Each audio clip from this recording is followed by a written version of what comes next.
시청자 여러분 안녕하십니까? 뉴스특보 시작합니다. 국민의힘 후보 교체가 최종 무산됐습니다. 당원 투표를 진행한 결과 반대 의견이 더 많이 나오며 김문수 후보가 국민의힘 대선 후보로 확정됐습니다. 민주당 이재명 후보는 오늘 텃밭인 전남권 소도시를 돌며 골목 민심을 들을 예정인데 내일부터 시작되는 공식 선거운동을 위한 채비를 마친다는 계획입니다. 먼저 국민의힘 소식부터 전해드립니다. 취재기자 연결합니다. 자, 차정승 기자, 이 지위를 회복한 김문수 후보 등록을 했죠. 네, 당 지도부가 추진한 후보 교체가 무산되면서 김문수 후보가 다시 국민의힘 대선 후보로 복귀했습니다. 김 후보가 대선 후보 지위를 회복한 건 22시간여 만인데요. 김 후보는 오전 9시쯤 경기도 과천의 중앙선관위를 찾아 민주주의를 바로 세워준 당원들에게 감사드린다며 후보 등록을 마쳤습니다. 김 후보는 과거 책임을 묻기보다는 이 남은 선거 기간 화합하고 광폭의 빅텐트를 통한 그 국민 통합이 중요하다고 밝혔는데요. 모든 책임을 지고 물러난다는 권영세 비대위원장에게는 애써줘서 감사하다는 말도 남겼습니다. 그러면서 한덕수 후보와 함께 국난을 극복하겠다고도 했는데요. 한덕수 후보 측은 어젯밤 당원 투표 결과 발표되자 곧바로 수용 의사를 밝혔습니다. 한 후보는 국민께 드리는 말씀을 통해 김 후보와 지지자들이 승리하길 기원한다며 모든 것을 내려놓고 한 사람의 평범한 시민으로서 돌아가 할 수 있는 일을 돕겠다는 입장을 발표했습니다. 김 후보는 후보 등록을 한 뒤 당사를 찾아온 한 후보와 만났는데 이 한 후보에게 선대위원장이 되어줄 것을 제안했지만 한 후보는 실무진과 논의가 필요하다며 사실상 고사했습니다. 간밤에 국민의힘 상황이 상당히 급박하게 돌아갔는데 당원 투표 부결까지 어떤 일이 있었습니까? 네, 국민의힘은 어제 오전 10시부터 저녁 9시까지 전 당원을 대상으로 대선 후보를 김 후보에서 한 후보로 변경하는 것에 찬반을 묻는 ARS 조사를 진행했습니다. 국민의힘은 밤 11시쯤에 심야 비대위를 열고 투표 결과를 발표했는데 신동욱 수석 대변인은 이 구체적인 수치를 밝힐 수는 없지만 근소한 차이로 후보 재선출 관련 설문이 부결됐다고 발표했습니다.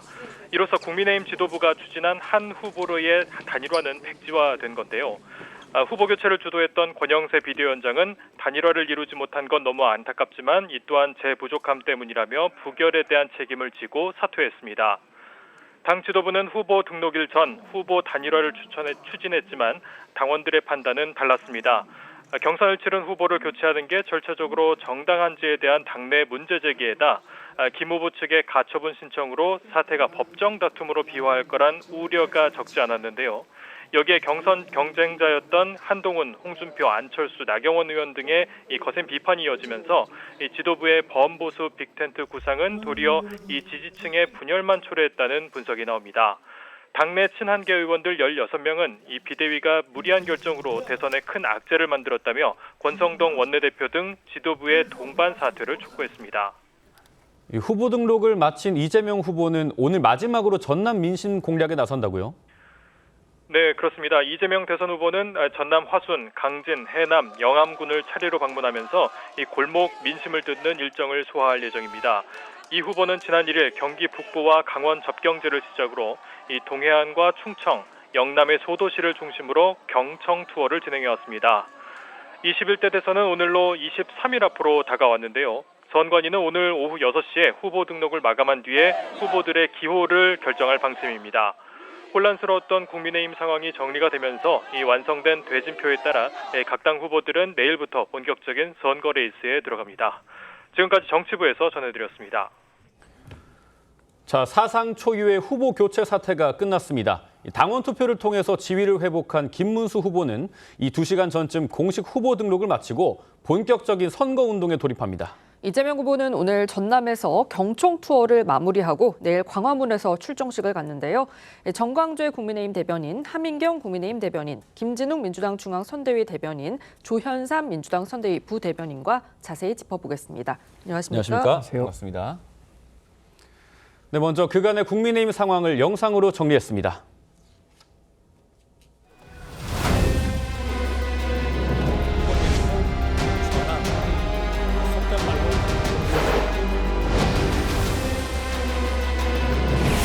이기기 위해서라면 김덕수, 홍덕수, 안덕수, 나덕수 그 어떤 덕수라도 되겠습니다.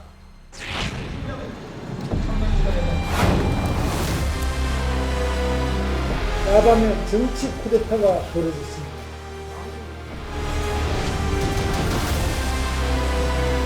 정당 해체쇼를 벌이고 있습니다. 경선을 기만한 권력 남용입니다.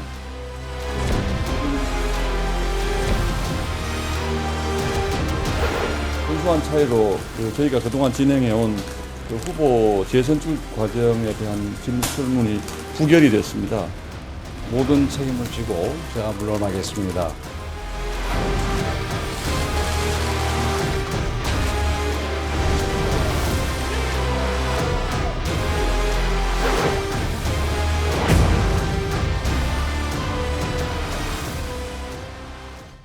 자, 적정 분열 양상을 보이던 국민의힘 내홍이 마무리가 됐습니다. 국민의힘 김문수 후보 2시간 전쯤 중앙선관위에서 대통령 후보 등록을 마쳤고요. 본격적인 대선 레이스에 대한 각오를 밝혔습니다. 그 내용 듣고 오시죠. 그동안에 여러 가지로 걱정해 주신 우리 국민 여러분, 또 당원 동지 여러분들 감사를 드립니다. 지금 이번 대통령 선거는 특별히 우리 대한민국의 위기를 극복하고 국민들의 행복을 위해서 노력할 수 있는 중요한 대통령을 뽑는 선거입니다. 제가 그 후보로 등록하게 되어서 막중한 책임감을 느낍니다. 앞으로 제가 반드시 당선되어서 우리 대한민국을 더욱 위대한 나라로 만드는 데 최선을 다하겠습니다. 네, 들으신 것처럼 김문수 후보 당원들에게 감사하다고 했습니다. 보통 찬반을 묻는 여론조사를 하면 찬성이 많이 나오는데 반대가 나와서 이례적이다라는 건데 지금 김문수 후보 어떤 심경일까요? 아마 여러 가지 심경이실 텐데 말씀하신 것처럼 가장 그래도 당원들께 감사하다 이런 심경이시지 않을까 싶고요. 또 방금 전에 이제 말씀하신 것처럼 더 막중한 책임감을 느낀다 이렇게 말씀하셨는데 어떻게 보면 이번에 이제 단일화 어떤 단일화도 내용이 그러니까 쉬운 단일화가 없다. 그렇죠. 또 이제 어려운 단일화 이 과정에서 단일화가 이루어진 것입니다. 또 더구나 또 심각한 그런 상황에서 밖에서 봤을 때 내용이라고 비춰질 수 있는 그런 진통을 겪으면서 이뤄낸 단일화이기 때문에 아마 김문수 후보님께서 더 당원들에게 더 깊은 그런 마음을 가지게 되시고 더 절박한 마음으로 이 선거에서 꼭 이겨야겠다 그런 생각을 하실 것이라고 생각합니다. 네, 어젯밤에 일어난 일을 좀 짚어드리겠습니다. 전 당원을 대상으로 진행한 조사에서요.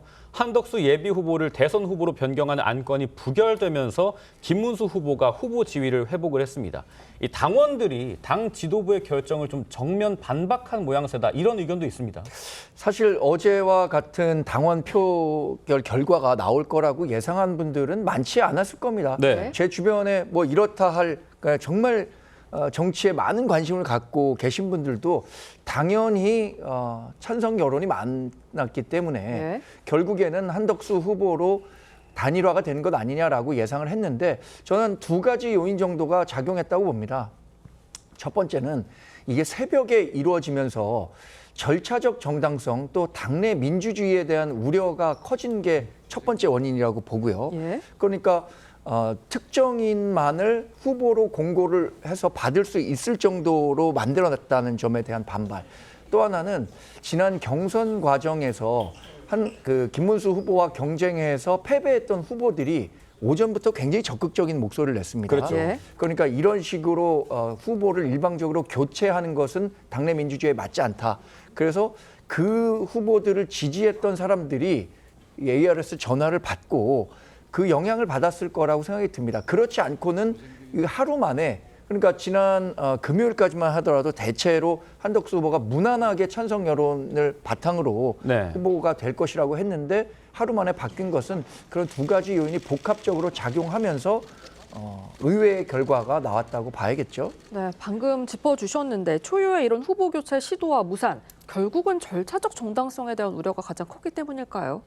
그럴 것 같습니다. 일단 국민의힘의 당원들이나 국민의힘을 지지하는 지지자들 입장에서는 승리를 위한 아름다운 단일화를 기대하지 않았겠습니까? 그런데 막상 이 지난 이틀, 3일 동안 보여준 그런 모습들을 보면 이것은 아름다운 단일화하고는 너무나 거리가 멀었다. 사실상 강제로 후보를 교체하려고 했던 시도가 있었고 그것이 또 한밤중에 이루어지면서 사실 이것을 후보 강탈 후퇴타다 이렇게까지 당 내에서 비판의 목소리가 커지게 나왔던 것이 가장 큰 이제 이유가 됐을 것이라 보고 지금 국민의힘의 당원들 같은 경우에 지난 경선을 통해서 8명, 4명, 2명, 최종 후보까지 김문수 후보가 올라오는 과정 속에서 비록 한덕수 후보와의 단일화를 약속했다고 하지만 네. 그 약속이 빠르게 진행되지 않았다고 해서 이런 식으로 당의 지도부가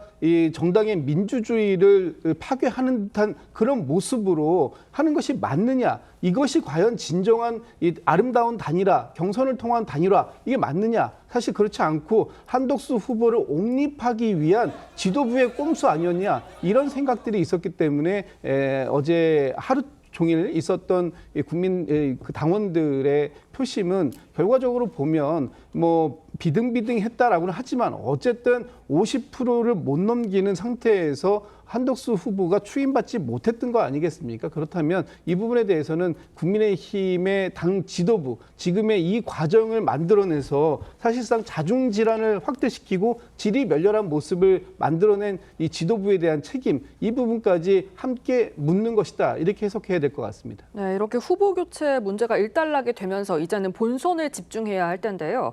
본격적인 대선 전략 마련에 분주할 텐데 오늘 김문수 후보 즉시 선대위를 구성하겠다고 했습니다.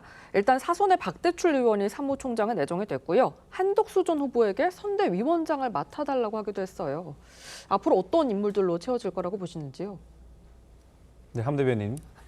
지금 이제 사무총장으로는 이제 사선의 박대출 의원이 이제 내정이 됐다라는 얘기를 들었고요.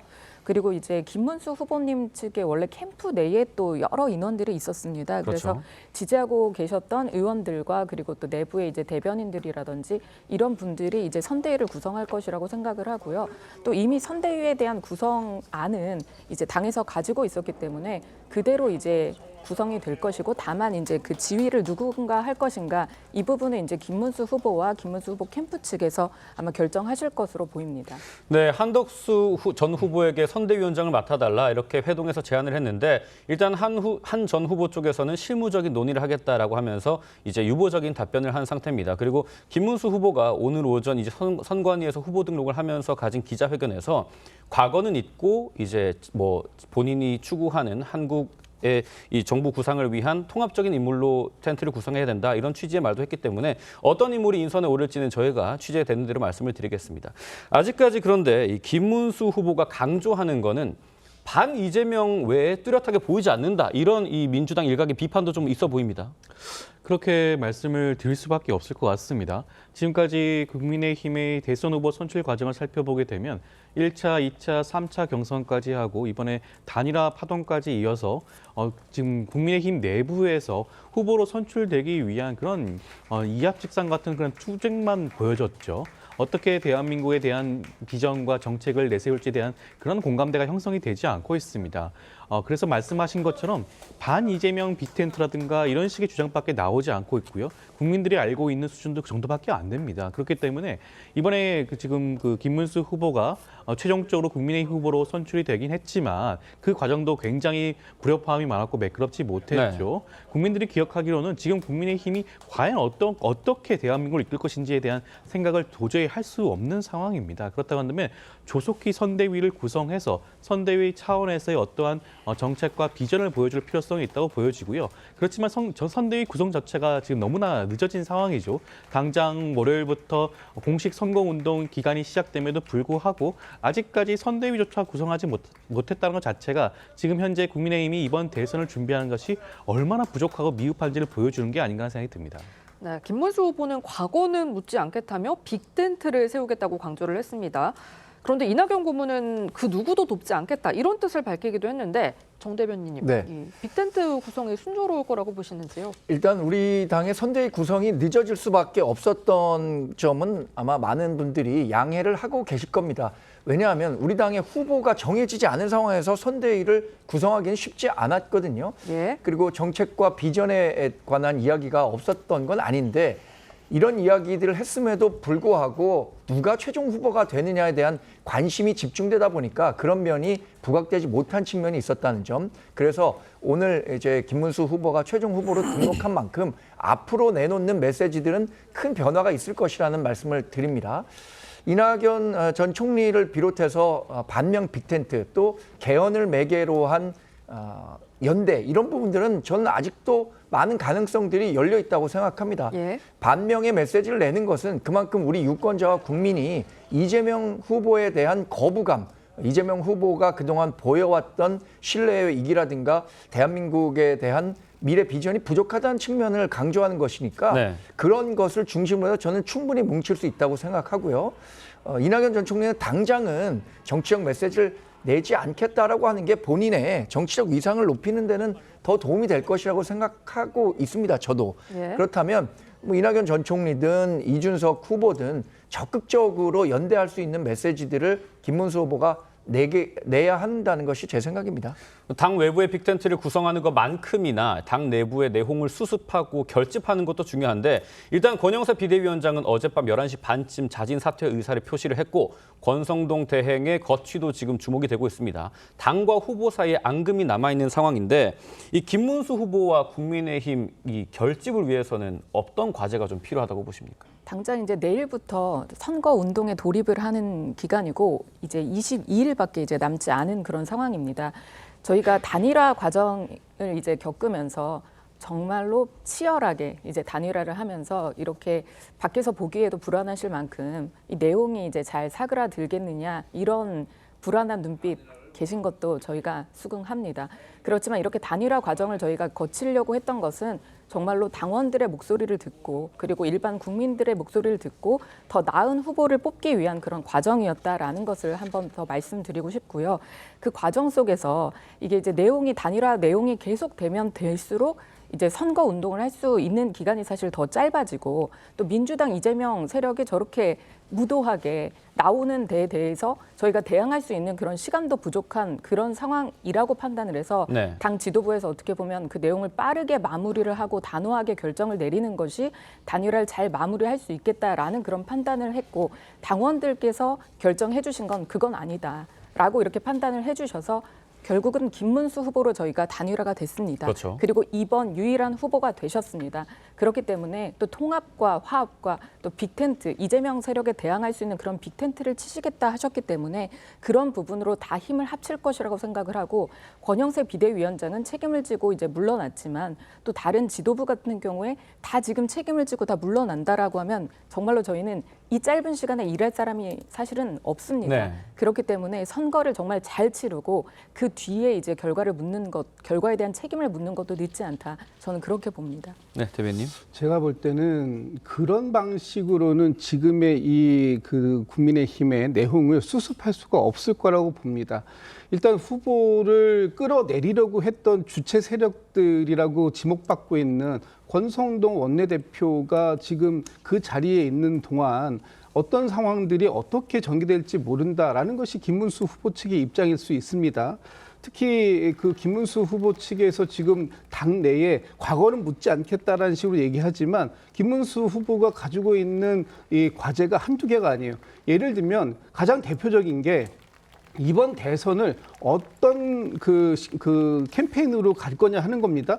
지난 첫 번째 선대위 때 안철수 후보가 이런 두 가지를 주문했습니다. 첫 번째는 12.3 비상계엄에 대해서 사과해야 된다. 공개적으로 사과해야 된다. 두 번째는 윤석열 전 대통령과 명확하게 선을 그어야 된다. 이런 두 가지를 요구했는데 이 두 가지에 대해서 김문수 후보 답하지 못하고 있어요. 네. 그만큼 지금 국민의힘이 어떤 그 컨셉으로 이번 대선을 치를 것인가 하는 부분조차도 명확하지 않다라는 거예요. 반 이재명 후보를 얘기하고 있지만 결과적으로 이재명 후보가 얘기한 무엇에 대한 것을 반대하는 겁니까? 그냥 이재명 후보 자체만 반대하면 되는 건가요? 저는 그렇지 않다고 생각합니다. 국민들께 읍소하고 표를 호소하려면 분명한 이슈를 제시해야 돼요. 우리 국민의힘은 어떤 방식으로 무엇을 하겠다는 것이 명확하지 않다면 아마 표는 얻을 수 없을 것이라고 생각하고, 지금 단일화의 효과를 지금 이제 김문수 후보로 단일화가 되었다라고 해야 하는데 이것이 단일화 맞습니까? 저희가 보기에는 그냥 그 후보를 교체하려고 했던 작전을 진압한 것이다, 이것밖에 안 보이거든요. 그런 상황들 속에서 그 국민의힘은 빠르게 내용을 수습하려면 결과적으로 국민의힘 안에서 있었던 지난 동안의 많은 과오들을 반성하는 모습, 그리고 그것을 국민들께 진솔하게 사과하는 모습에서부터 출발해야 그것이 아마 선동운동의 시작점이 되지 않을까, 저는 그렇게 생각하고 있습니다. 네, 오늘 한덕수 전 총리 선거 사무실에서 기자회견을 통해 겸허하게 수용하고 승복하겠다, 이런 입장을 밝혔습니다. 들어보시죠. 대선 출마 결정 전후 제게 보내주신 응원과 질책을 무겁게 받아들입니다. 모든 것을 겸허하게 수용하고 승복하겠습니다. 김문수 국민의힘 대선 후보자님과 지지자분들이 이번 대선에서 승리하시기를 기원합니다. 제가 할 수 있는 일을 돕겠습니다. 이제 저는 모든 것을 내려놓고 한 사람의 평범한 시민으로 돌아갑니다. 제가 내린 모든 결정에 대한 책임은 오롯이 저에게 있습니다. 제가 사랑하는 대한민국이 앞으로 나아가기를 충심으로 소망합니다. 네, 김문수 후보 측에서는 오늘 잘 모시겠다라고 했습니다. 오늘 오전에 두 사람이 만나기도 했고요. 한 전 총리가 축하 메시지를 전하기도 했습니다. 일단 분위기는 화기애애 보이는데 이 두 사람이 앞으로 함께 뜻을 할 수 있을까요? 어떻게 보십니까, 한 대변인님? 아무래도 이제 한덕수 총리가 이제 나오겠다라고 얘기했던 것은 본인은 이제 50여 년 공직 생활 동안에 단 한 번도 대통령 후보로 이제 출마를 하겠다라는 생각이 없었다. 그런데 지난 이제 그 거대 야당이었죠. 이제 민주당이 하는 그런 여러 가지 횡포들을 막아내면서 본인이 이제 전선에서 느끼다 보니까 이대로는 이 나라를 맡길 수 없겠다. 누군가는 나와서 정말 이 나라를 바르게 이끌어 가야겠다라는 생각으로 이제 출마를 했다, 이렇게 얘기를 했습니다. 그렇게 얘기를 하면서 이제 보수, 아까도 이제 저렇게 포옹하는 모습이 나오고 있는데요. 일단 보수, 한덕수 후보를 생각하면 보수라고도 이게 보기가 어렵고, 사실 진보라고도 보기가 어렵고, 정말 50년 공직 생활을 하면서 나라를 그렇습니다. 위해서 일했다라고 이렇게 생각하시는 분입니다. 그렇기 때문에 지금 이 절체절명의 상황에 계속해서 이재명 후보에 뭘 비판하냐라고 이제 민주당에서 비판하시지만 저희들이 비판할 정책도 다 쌓여져 있고 비판할 내용들도 다 가지고 있습니다. 그렇기 때문에 한덕수 후보도 이제 국민의힘에 입당하신 만큼 힘을 합쳐서 저희가 이재명 세력에 정말 이기겠다라는 그런 신념으로 아마 남은 22일간은 선거에 매진할 것이라고 저는 생각합니다. 네. 우리 정 대변인님께도 좀 질문을 드리고 싶은 게, 이 단일화 과정에서 부침을 겪었던 두 사람이지만 이런 두 사람이 통합해서 함께 가는 행보를 당원들에게 보여준다면 그 결집이 또 중도 보수에게도 어필하는 모양새가 될 수 있지 않을까요? 좀 어떻게 보십니까? 당연히 그렇죠. 오늘 당장 오전에 김문수 후보가 한덕수 전 권한대행을 만나서 선대위원회에 조인해 줄 것을 요청했잖아요.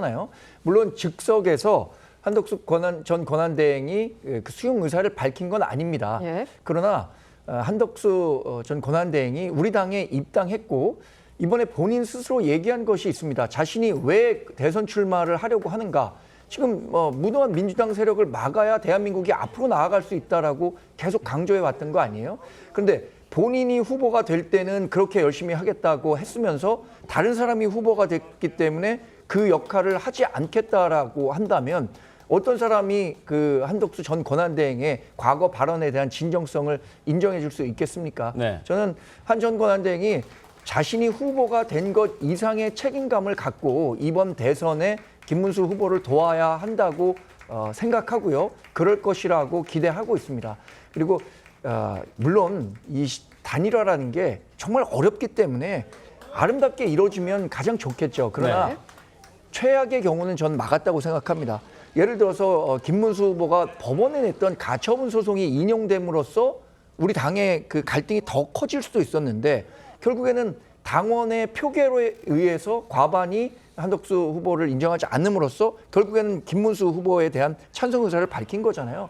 그렇게 생각한다면 저는 우리 당이 결집할 수 있는 계기는 어제 충분히 마련됐다. 이제 앞으로 나아갈 일만 남았다. 이렇게 평가하겠습니다. 이 김문수, 한덕수 원팀 체제가 본선을 앞둔 국민의힘의 출발선을 원래대로 좀 돌릴 수 있을 것인가? 그게 좀 궁금하거든요.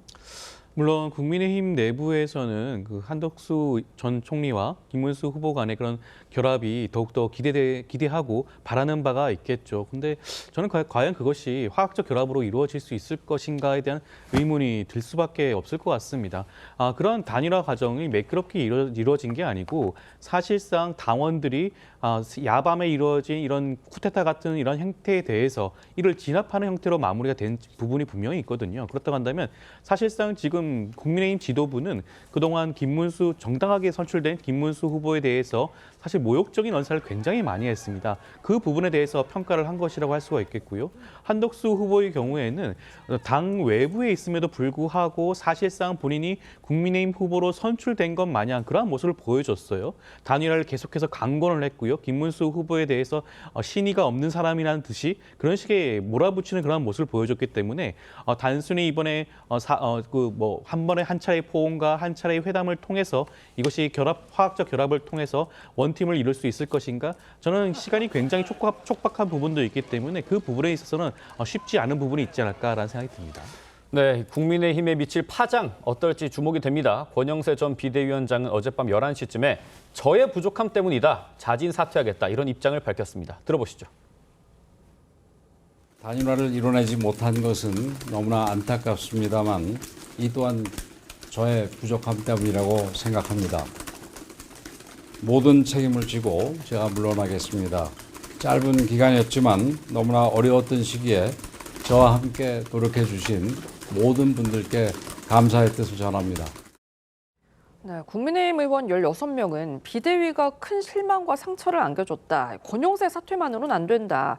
권성동 원내지도부의 동반 사퇴를 촉구한다고 했습니다. 어떻게 책임져야 한다고 보십니까?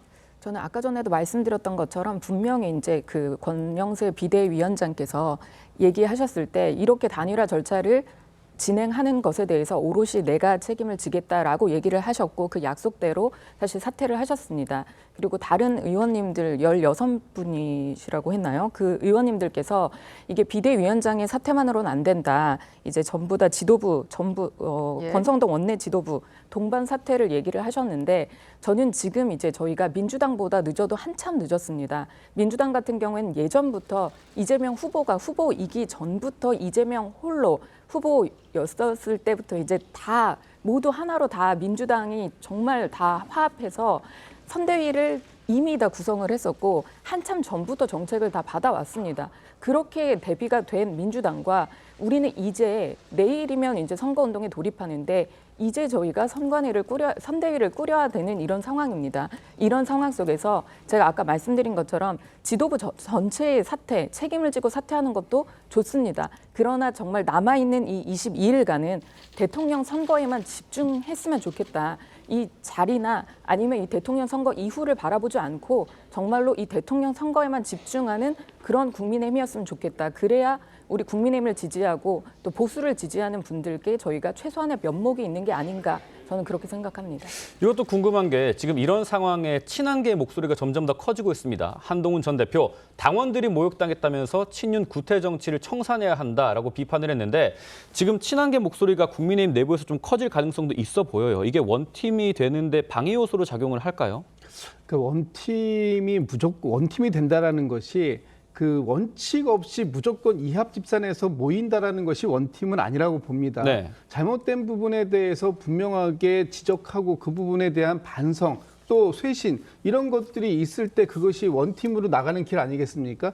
좀 전에 권성동 원내대표에 대해서 사퇴를 요구했던 분들의 대부분이 또 친한계 공교롭을 수도 있는데 친한계 인사들이에요. 그런데 그것이 그냥 어떤 계파 간의 갈등이 터져나왔다, 분출됐다 이렇게 보기보다는 지금 이 문제를 해결하는 시작점은 권성동 원내대표의 사퇴에서부터 시작돼야 된다. 그래야 지금의 이 혼란스러운 상황들을 정리해 나갈 수 있는 최소한의 기본을 하는 것이다라는 목소리가 있는 것 같고요.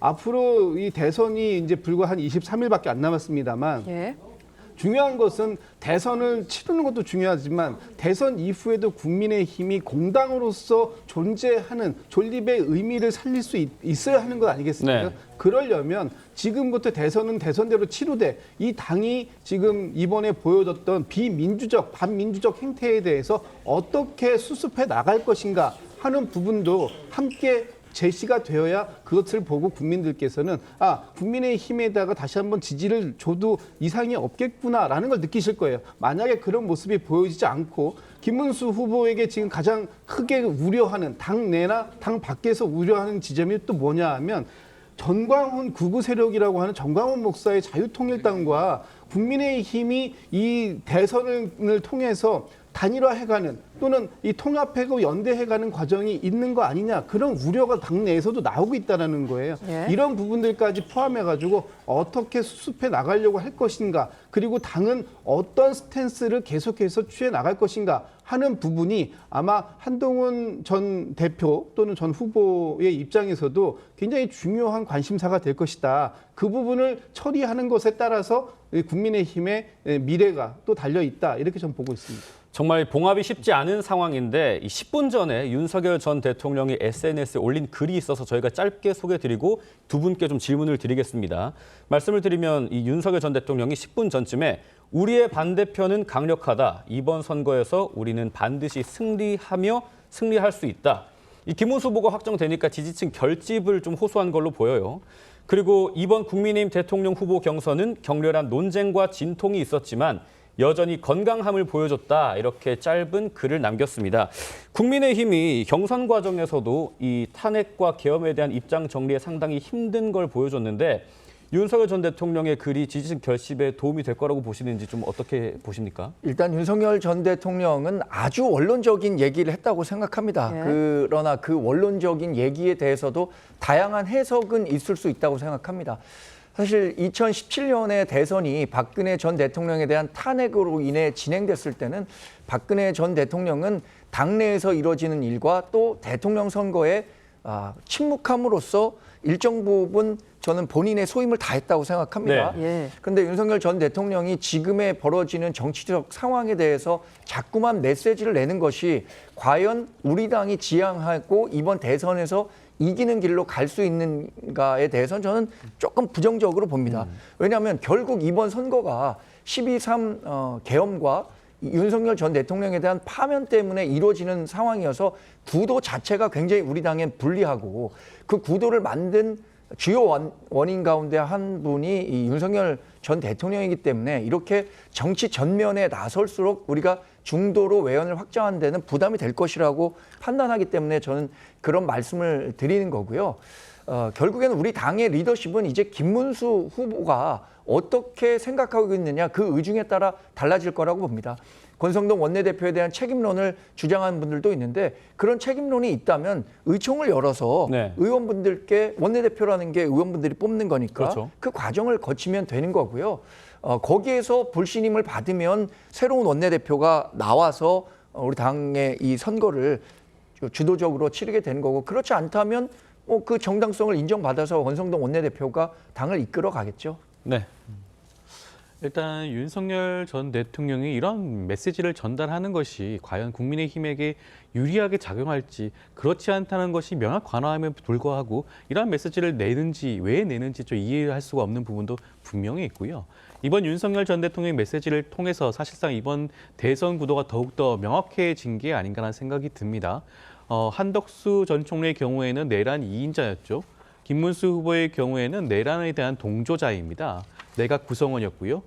비상계엄과 내란 행위에 대해서 반대하지 않았습니다. 탄핵에 대해서도 반대했던 그런 분위기도 하죠. 그렇다고 한다면 이것은 더욱더 이번 조기 대선 구도가 헌정 수호와 헌정 파괴 세력, 그다음에 내란 세력과 내란 종식을 원하는 세력 간의 그런 대결 구도로 더욱더 뚜렷하고 명확해졌다고 보여지고요. 그렇기 때문에 지금 앞서 말씀하신 것처럼 중도 보수 입장에서는 어떠한 부분을 선택할 수가 있을지는 더욱더 뚜렷해진 게 아닌가라는 생각이 듭니다. 중도 보수 입장에서는 이러한 내란 세력들이 정권을 이어가는 것에 대해서는 반드시 반발하는 기류가 분명히 있거든요. 여러 가지 여론조사를 통해서 이런 부분들을 살펴볼 수 있기 때문에 이번 윤 전 대통령의 메시지 자체가 이를 더욱더 강화하는 쪽으로 흘러가지 않을까 하는 생각이 듭니다. 네, 이런 가운데 민주당에서는 이번 국민의힘의 후보 교체 사태를 강하게 비판하는 날선 목소리들이 이어지고 있습니다. 직접 들어보시죠. 국힘은 도대체 법도 상식도 없는 마구잡이 공산당입니까? 이럴 거면 번거롭게 경선은 왜 했습니까? 1등이 아웃되면 2등이 이어받아야지 왜 장외 선수가 가로챕니까? 이게 당입니까? 그러고도 해체 안 될 자신이 있습니까? 네, 민주당에서는 과정이 이렇게 엉망이었는데 누가 후보를 신뢰하겠냐? 그러면서도 경계를 늦추지 않아야 한다는 주장도 있거든요. 이 김문수 후보에 대한 전략 어떻게 구상을 하시나요? 저희가 볼 때는 뭐 한덕수 후보나 김문수 후보나 똑같이 다 책임이 있는 분들입니다. 두 분이 합친다고 해가지고 그 책임이 없어지는 건 아니죠. 지난 12.3 비상계엄으로부터 촉발된 이 그 조기 대선 국면에서 과연 두 분은 출마의 자격이 있는가? 저는 여기서부터 문제 제기가 있어야 된다고 생각했었습니다. 그럼에도 불구하고 국민의힘에서는 그 김문수 후보를 최종 후보로 선택을 했고 거기에 더해서 한덕수 후보마저도 영입해서 무슨 후보 단일화를 한다 이렇게 그 얘기를 했는데 결과적으로 보면은 이 과정도 매끄럽지 않았고 김문수 후보가 어쨌든 최종 후보가 되었기 때문에 저희 입장에서는 김문수 후보와 또 이 계엄 비상계엄 내란을 옹호했던 옹호 세력이라고 하는 국민의힘에 대해서 준엄한 심판을 국민들께서 해주실 것이다 이렇게 기대할 수밖에 없는 상황이고 앞으로 내란을 종식할 것인지 아니면 내란을 지속적으로 연장해 갈 것인지 하는 부분에 대해서는 국민들께서 판단을 해주실 것이다 이렇게 기대를 하고 있습니다. 네, 이런 상황에 이준석 개혁신당 후보에 대한 주목도 상당합니다. 개혁신당에서는 하루 평균 당원 증가수가 508명이다. 특별 당비 납부액과 유튜브 채널 구독자 수도 늘고 있다라고 하는데 지금까지 보면 이재명 후보께서 민생 행보를 하면서 외연 확장과 중도 보수에 터치하는 것에 상당히 공을 들였지 않습니까? 그런데 이런 중도 보수의 파이가 이준석 후보에게로 조금 더 옮겨갈 수 있다. 이 부분에 대해서는 좀 어떻게 생각하십니까? 중도 보수층이 어느 쪽을 더욱더 선호하고 그쪽을 지지할지는 일단은 좀 더 살펴봐야 될 부분이긴 하죠. 근데 이준석 후보의 말처럼 당원들이 증가한다라든가 여러 가지 지표가 있다고 한다면 그것은 이재명 후보와의 그런 중도 싸움에서 선전을 하고 있다는 그런 의미보다는 기존의 국민의힘을 조금 더 쏠려 있던 그런 중도 보수층들이 이번에 그런 사실상의 이런 후보 강탈 사건을 계기로 국민의힘에 실망하는 그런 층들이 늘어나는 게 아닌가 생각이 듭니다. 그렇다고 한다면 사실상 민주당과 국민의힘 후보 사이 간에서 갈등을 하는 그런 중도 보수라기보다는 국민의힘 후보를 더욱더 지지하는 그런 중도층들이 이준석 후보의 개혁신당 쪽으로 이동하는 그런 모습이 아닌가 하는 생각이 듭니다. 네, 그런데 어제도 눈에 띄는 장면이 있었어요. 이준석 후보가 어제 미국으로 향하는 홍준표 전 시장을 일부러 시간을 내서 인천공항까지 가서 배웅에 나섰거든요. 홍준표 전 시장과 이준석 후보 뜻을 함께할 가능성이 있다고 보시는지요? 홍준표 전 시장님이 이제 출국을 하면서 지금 이제 선거는 이재명과 그리고 이준석의 구도로 대결이다 이렇게 또 말까지 또 하신 걸로 보면 이준석 후보에게 좀 거는 기대가 더 크신 것으로 보이고 또 이제 당을 탈당을 하셨기 때문에 국민의힘에 대한 그런 기대보다는 오히려 이제 이준석 후보에게 거는 기대가 더 크신 거 아닌가 이런 생각도 한번 해봤습니다. 그런데 이제 중도 보수 표를 지금 이제 이준석 후보가 많이 흡수를 하고 있다라고 보이는 것은 이렇게 또 국민의힘에서 저희가 단일화 과정에서 큰 이제 분열로 보이는 이런 부분이 있었고 또 한덕수 후보 대신에 어떻게 보면 강성 이제 저희 보수라고 얘기할 수 있는 이제 저희 김문수 후보님께서 후보로 이제 결정을 되시면서 아무에게도 표를 주고 있지 않던 정말 그야말로 중도층, 그러니까 민주당은 민주당 표를 주실 테고 국민의힘은 저희는 그래도 정말 건강한 정당이라고 생각을 하는 게 이번의 결과에서도 저희가 보여줬다라고 생각합니다. 저희 국민의힘 지지하시는 분들은 어쨌든 국민의힘에 지지를 주신다라고 하면 아무도 선택하지 않는 정말 30-40%에 이르는 그런 많은 중도층들이 이재명을 선택할 수는 없다. 왜냐하면 이낙연 전 대표께서도 얘기를 하시는 게 이게 법치를 파괴하는 쪽으로 가서는 이건 괴물 정권이 된다라고 계속 얘기하고 주장하시는 것처럼 중도층에서도 이재명 후보에게 그러면 표를 줄 수 없다라고 그럼 이런 한 상황에서 반사적으로 이준석 후보에게 조금 더 표가 더 쏠리는 그런 현상이 있는 게 아닌가 저는 그렇게 분석하고 있습니다. 네, 다음 주제 보시겠습니다. 네, 지금부터는 민주당 상황 짚어보겠습니다. 어제 이재명 후보 얼굴에 웃음이 가득하고 상당히 자신감 넘치는 모습을 보여줬습니다. 직접 보시죠. 정치는 말이야, 우리가 잘한다고 되는 게 아니야. 가만히 있으면 상대방이 자빠져. 그럼 우리가 이기는 거야. 어느 집단을 보니까 그 생각이 좀 들어요. 저는 아무 짓도 안 했어요. 자, 보시는 것처럼 이재명 후보 상당히 자신감 넘치는 모습인데 이게 국민의힘 내홍에서 어느 정도 좀 비롯된 면도 있을 것 같아요. 그런데 국민의힘도 이제는 선대위로 결집을 해서 좀 대응 체제에 나서야겠습니다. 사실 이런 상황까지 오게 된 데 대해서 참 착잡합니다. 왜냐하면 이재명 후보가 저렇게 어디든 가서 여유를 보일 수 있는 것 자체가 우리 당의 후보가 아직 확정되지 않았었고 또 우리 당의 단일화 과정이 순조롭지 않았기 때문에 가능했던 일이라는 점에서 우리가 반성할 부분도 분명히 있다고 생각합니다. 그러나 지금 이재명 후보가 보이는 행보가 그러면 이 절대 다수, 그러니까 우리 이번 대선에서 자신이 당선되려면 51%를 얻어야 하는 거 아닙니까? 네. 그 51%의 국민의 마음을 모두 살 수 있을 만큼 신뢰를 주고 있지 못하다는 점은 분명하다고 저는 생각하고 있습니다. 그래서 이제 구도가 완전히 정해진 거죠. 물론 이준석 후보가 완주할 가능성이 지금으로서는 높게 점쳐지고는 있지만 네. 그럼에도 불구하고 이재명 후보가 지금까지 보여왔던, 그러니까 입법권을 독점한 상태에서 이른바 입법 독재의 길을 가려고 했었던 부분에 대한 경계심 역시 계속 커지고 있습니다.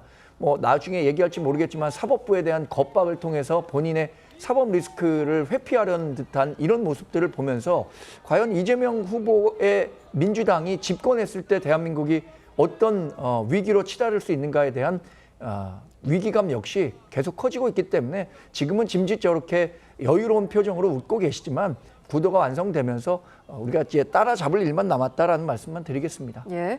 오늘 이재명 후보 경청 투어를 마무리합니다.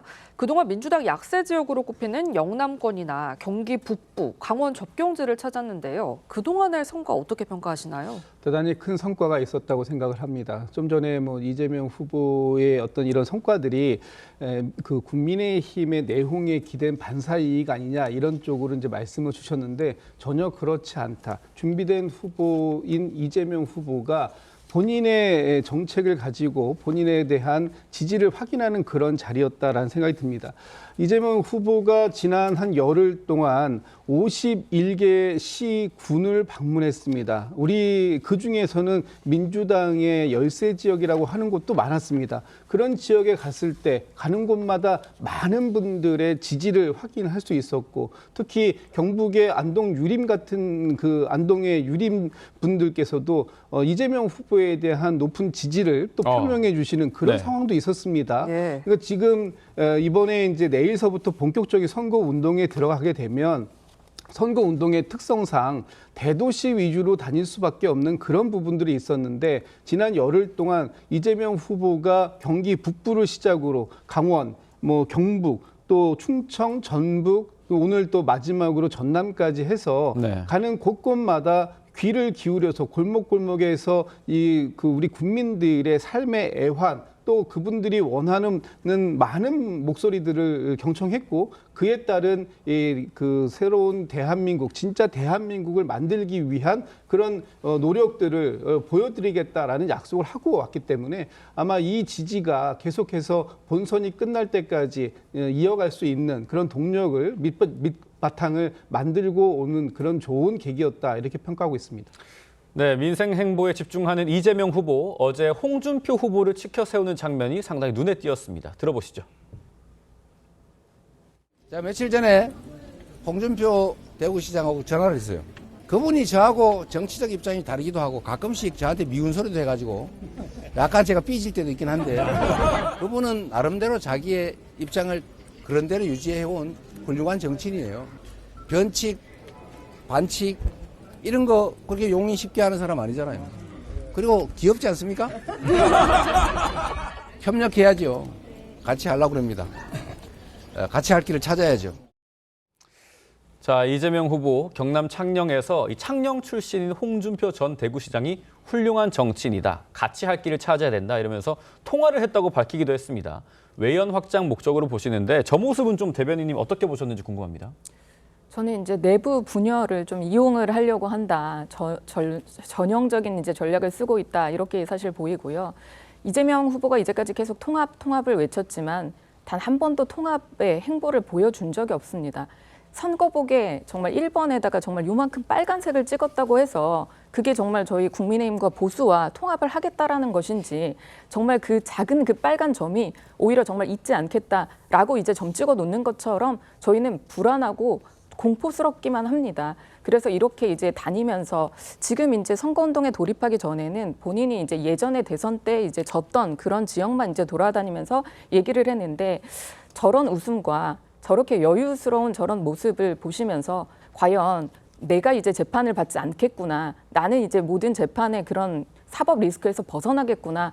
저렇게 보여주는 그런 웃음에 중도층이나 보시는 분들이 국민들이 어떤 마음으로 바라보실지 저는 오히려 그게 더 궁금합니다.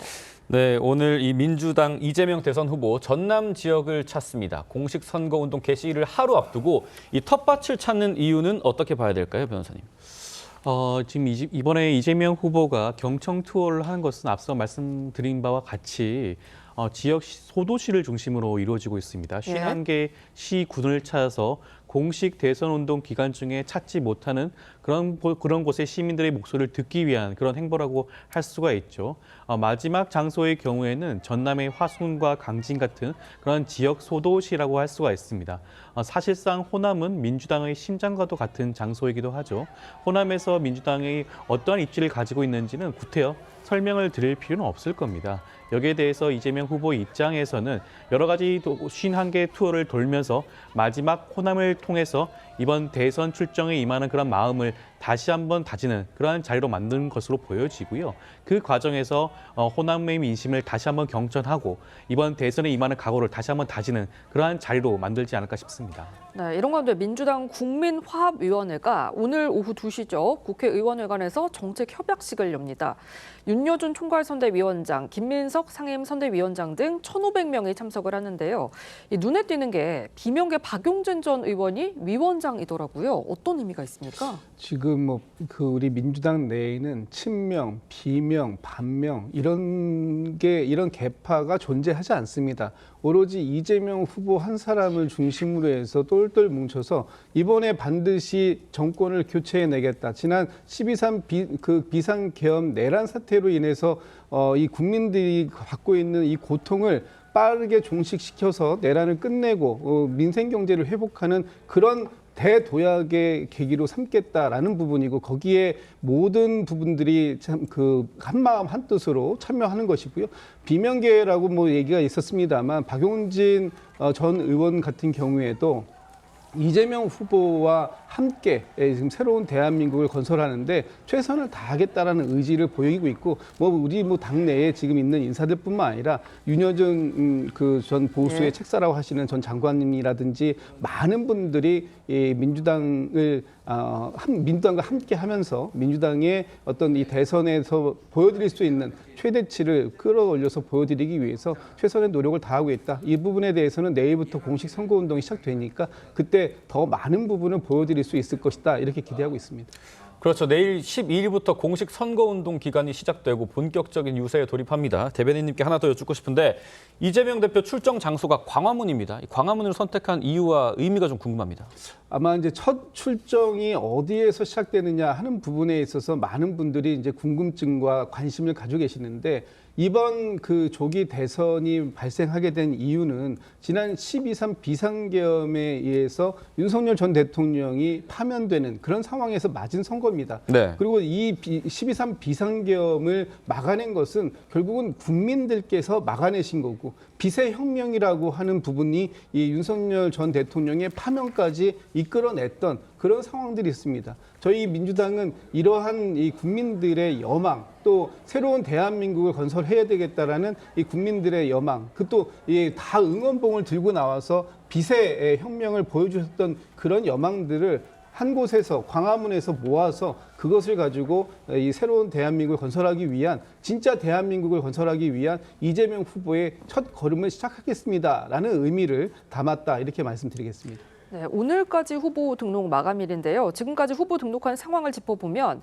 전과 기록의 경우 이재명 후보가 3건이고요. 또 17건인 후보도 있습니다. 이런 후보들의 전과 기록 어떻게 봐야 될까요? 이제는 이런 후보들의 전과 기록도 무의미하다고 생각을 해야 될 것 같습니다. 어떤 국민들도 이렇게 전과가 있기란 사실 힘든데 이렇게 또 전과가 많은 분들이 대통령 후보로 이제 나온다라고 하는 것도 역대 대통령 선거에서 이런 선거가 있었나 싶을 정도입니다. 이번에 민주당에서 내놓은 법안들을 보면 일단은 돈이 많이 있어서 만약에 대통령 후보로 내가 등록을 하면 앞에 있는 재판을 받지 않아도 되는 그런 이점이 이제 생겼습니다. 그리고 대통령으로 또 당선이 되면 내가 지금 받고 있는 재판을 받지 않아도 됩니다. 이런 상황 속에서 너도 나도 앞다투어서 전과를 가지신 분들도 다 대통령 후보로 나설 수 있는 게 지금의 정치 상황이 아닌가, 참으로 안타깝다, 그런 말씀을 드리겠습니다. 반론을 좀 주실 것 같아요. 일단 그 전과 문제에 대해서 말씀을 좀 드리면 전과라는 것이 이번 우리나라 대통령을 선출하는 과정에서 중요한 핵심이 될 수는 없습니다. 어떻게 우리나라를 이끌 것인지, 정책과 비전을 어떻게 제시할 것인지가 중요한 핵심 선택의 그런 기준점이 되어야 되지, 전과 문제, 전과가 몇 범이다, 전과가 어떻다라는 것을 기준으로 삼을 수는 없다라는 말씀을 드리고 싶고요. 이재명 후보가 전과 기록이 있긴 하지만 마찬가지입니다. 국민의힘 김문수 후보 이제 최종적으로 이제 국민의힘 후보로 선출이 되셨죠. 김문수 후보의 경우에도 전과가 저희가 알고 있기로는 이재명 후보보다 더 많은 것으로 알고 있습니다. 그렇다고 한다면 전과의 다수가 이번 대통령 선거에 영향을 미치지는 않지 않아야 될 거라는 생각이 듭니다. 전과의 범죄의 성격을 봐야 되는 거예요. 예. 지금 김문수 후보의 전과를 얘기하고 있는데 그분이 살아온 인생 역정을 안다면 그분의 전과와 관련해서 크게 정치 쟁점화할 것 같지는 않고요. 다만 그 이재명 후보가 갖고 있는 전과는 우리가 정말 생각해 봐야 하는 대목이 있다는 점에서 중요하다고 생각합니다. 네, 뭐 전과의 성격에 대해서 유권자분들께서 현명하게 판단을 해주실 것 같고요. 지금까지 정치권 쟁점 짚어봤습니다. 내부 말씀 여기까지 듣겠습니다. 감사합니다. 맞습니다. 네, 저희는 1분 뒤 돌아오겠습니다. 네, TV조선 뉴스 특보는 여기까지입니다. 함께해 주신 여러분 고맙습니다.